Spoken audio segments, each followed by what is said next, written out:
एक बार की बात है, कालिया शहर में एक पुरानी बस खरीदता है। बस की हालत कुछ ज्यादा ठीक नहीं होती। जगह जगह से बस का पेंट भी उखड़ा हुआ होता है। फिर वह शेरू को हेल्पर के तौर पर नौकरी पर रख लेता है।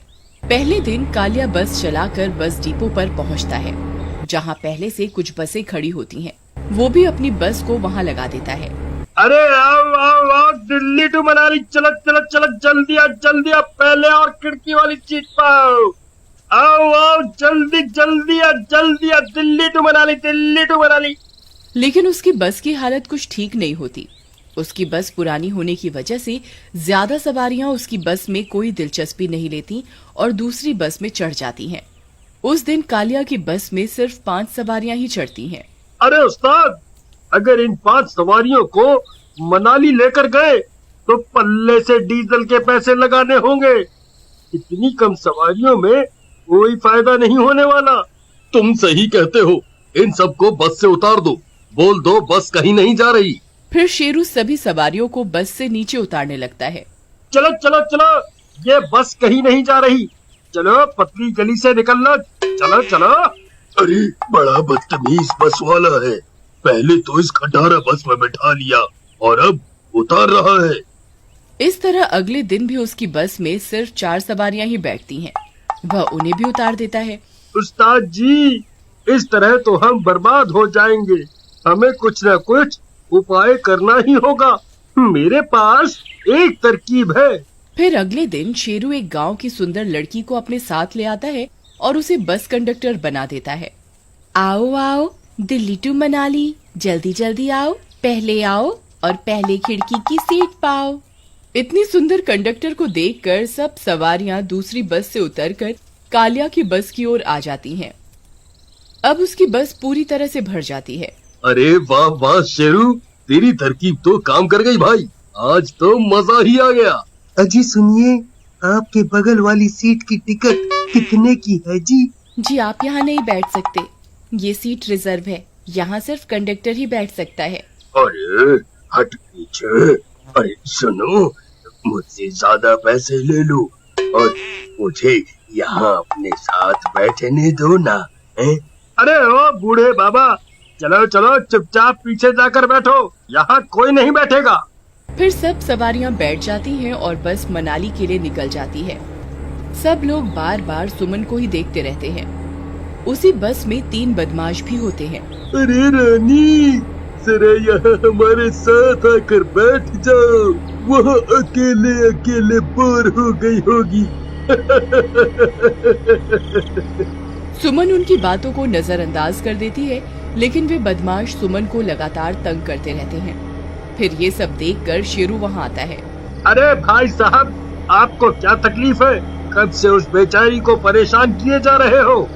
छछूंदर, चल निकल यहाँ से, बड़ा आया हमें समझाने वाला। चुपचाप यहाँ से चला जा, नहीं तो बस से उठाकर नीचे फेंक दूंगा। फिर वे सब बदमाश हंसने लगते हैं और सुमन को परेशान करते रहते हैं। अरे भाइयों, क्या तुम देख नहीं रहे?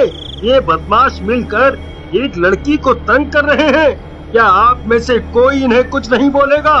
डरो मत, हम सब मिलकर इनका मुकाबला कर सकते हैं। लगता है तू ऐसे नहीं मानेगा, अब एक शब्द भी और बोले तो तुझे बस से नीचे फेंक दूंगा। फिर शेरू कालिया के पास जाता है। उस्ताद, पीछे बस में कुछ बदमाश सुमन को परेशान कर रहे हैं, हमें कुछ करना होगा। हाँ तुम ठीक कहते हो, तुम नजर जमाए रखो, जैसे ही कोई पुलिस का नाका दिखेगा मैं बस रोक दूंगा। फिर रात होने पर लल्लन सुमन का हाथ पकड़ लेता है। ए छोड़, मुझे छोड़, तेरी इतनी हिम्मत, छोड़ मुझे।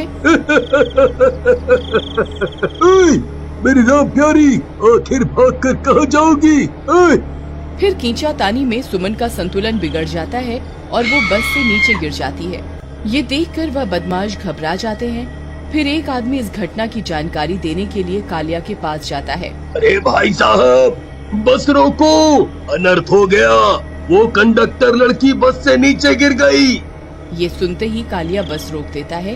फिर कुछ लोग पीछे की ओर फिर दौड़ते दौड़ते वे लोग उस जगह पर पहुंचते हैं जहां सुमन गिरी थी, लेकिन वहां उन्हें सुमन की कोई लाश नहीं मिलती। इधर उधर ढूंढने पर भी उसका कोई पता नहीं चलता। अरे भाई, ये सारा जंगल का रास्ता है। मुझे लगता है कोई जंगली जानवर उसे ले गया है। हमें यहाँ और नहीं रुकना चाहिए। अंधेरे में हम सुमन को नहीं ढूंढ पाएंगे। चलो जल्दी बस की ओर चलो, कहीं कोई जंगली जानवर ना आ जाए। फिर वे सब लोग डर और अंधेरे की वजह से वापस बस की ओर चल देते हैं और बस में आ जाते हैं। कमबख्तों, तुमने जो किया है उसकी सजा तुम्हें जरूर मिलेगी। थोड़ी दूर पर ही एक पुलिस स्टेशन है, तुम सब के सब जेल में सड़ोगे। फिर इतना बोलकर कालिया गुस्से में तेजी से बस चलाने लगता है। फिर कुछ दूर जाने पर अचानक बस रुक जाती है, क्योंकि बस के सामने सड़क पर एक पेड़ गिरा हुआ होता है। तभी अजीब अजीब सी आवाजें आने लगती हैं। सब लोग डर जाते हैं। अरे मर गए रे, ये कौन कुर्रा रहा है भाई? लगता है पास में ही कोई जंगली जानवर है। अरे उस्ताद, बस क्यों रोक दी? यहाँ तो बहुत खतरा है। अरे भाई, बस के आगे एक पेड़ गिरा हुआ है, मैं आगे बस नहीं चला सकता। तभी किसी के बहुत तेज चीखने की आवाज आती है। तभी ऐसा लगता है जैसे कोई बस की छत पर चल रहा हो। सब सवारियां बस की छत की ओर देखने लगती हैं। सबकी हालत खराब हो जाती है। अरे लल्लन भाई, ये बस की छत पर कौन चल रहा है भाई? मुझे तो बहुत डरावने डरावने ख्याल आ रहे हैं। इन्हें सुमन की लाश भी नहीं मिली, कहीं वो लौट के तो नहीं आ गई? अरे नास मिटे, ये कैसी कैसी बातें बोल रहा है? शुभ शुभ बोल। अगर वो वापस आ गई तो हम तीनों में से किसी को जिंदा नहीं छोड़ेगी। तभी खिड़की में से एक हाथ अंदर आता है और विजय की गर्दन पकड़ लेता है और उसे अपने साथ बाहर खींच लेता है। अरे अरे मर गए रे, ये तो किसी चुड़ैल का हाथ था भाई। आई मम्मी, बचा लो बचा लो, सुमन चुड़ैल बनकर वापस आ गई, अब क्या होगा? तभी उन्हें एक चुड़ैल बस के पीछे वाले शीशे से दिखाई देती है। उसे देखकर सबकी हालत खराब हो जाती है।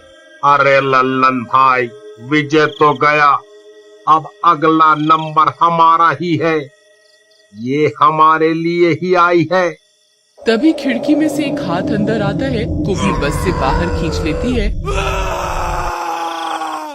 अरे भाइयों, ये चुड़ैल इन तीनों के लिए ही यहाँ आई है। इन्हीं की वजह से सुमन बस से नीचे गिरी थी। उसने दो को तो मार दिया है, अब ये अकेला लल्लन ही बचा है। चलो हम सब मिलकर इसे बस से नीचे फेंक देते हैं, जिससे उस चुड़ैल का बदला पूरा हो जाएगा और वो यहाँ से चली जाएगी। अरे नहीं नहीं नहीं नहीं भाइयों, ये कैसी बातें कर रहे हो?